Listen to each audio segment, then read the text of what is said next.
Voyez, il ne s'agit pas de l'autre personne. Le choix pour vous est ceci. Si on vous donne le choix, là maintenant, vous tous, si on vous donne le choix de vivre soit dans la joie, dans le bonheur, soit dans la souffrance, dans la colère, dans le stress ou dans le ressentiment, quel est votre choix naturel? Vous devez choisir, je vais vous bénir là maintenant. Quel est votre choix naturel? Dans la joie, n'est-ce pas? Parce que chaque être humain recherche le plus haut degré de bien-être pour lui-même, pour elle-même. Vous pouvez l'appeler joie, vous pouvez l'appeler félicité, ce ne sont que des mots. Essentiellement, nous voulons le plus haut degré de bien-être pour nous-mêmes. Si votre corps devient agréable, on appelle ça la santé.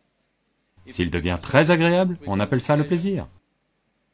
Si votre mental devient agréable, on appelle ça la paix. S'il devient très agréable, on appelle ça la joie. Si vos émotions deviennent agréables, on appelle ça l'amour.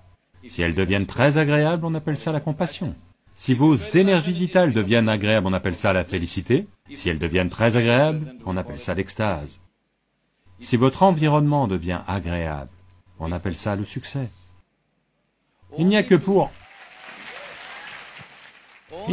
rendre votre environnement agréable que vous avez besoin de la coopération de tous ces gens. Parce que, pour créer une situation externe, de nombreuses forces rentrent en jeu. Vous ne les connaissez même pas toutes. Vous comprenez?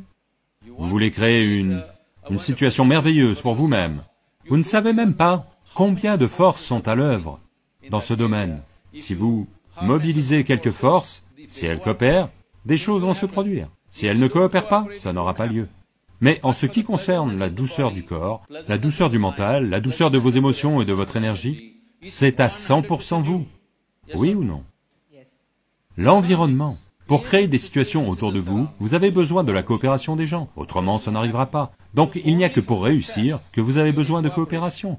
Vous maintenir dans un état agréable, ça vous appartient à 100%.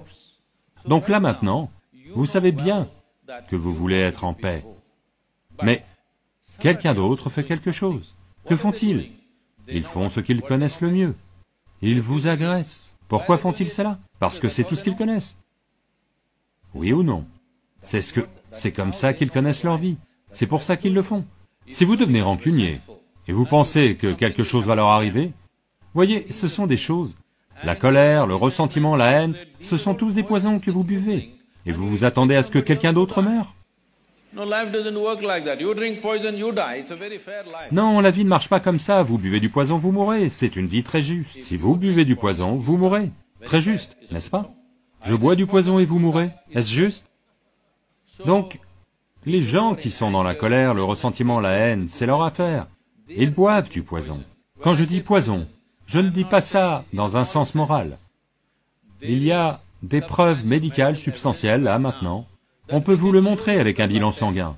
Que 5 minutes avant, vous faites un bilan sanguin, là, maintenant. Pendant 5 minutes, vous restez extrêmement en colère, et faites un bilan sanguin, vous verrez que vous êtes chimiquement empoisonné en réalité. Donc vous vous empoisonnez littéralement, pensant que ça va leur faire du mal à eux. Non, ça ne fera du mal qu'à vous.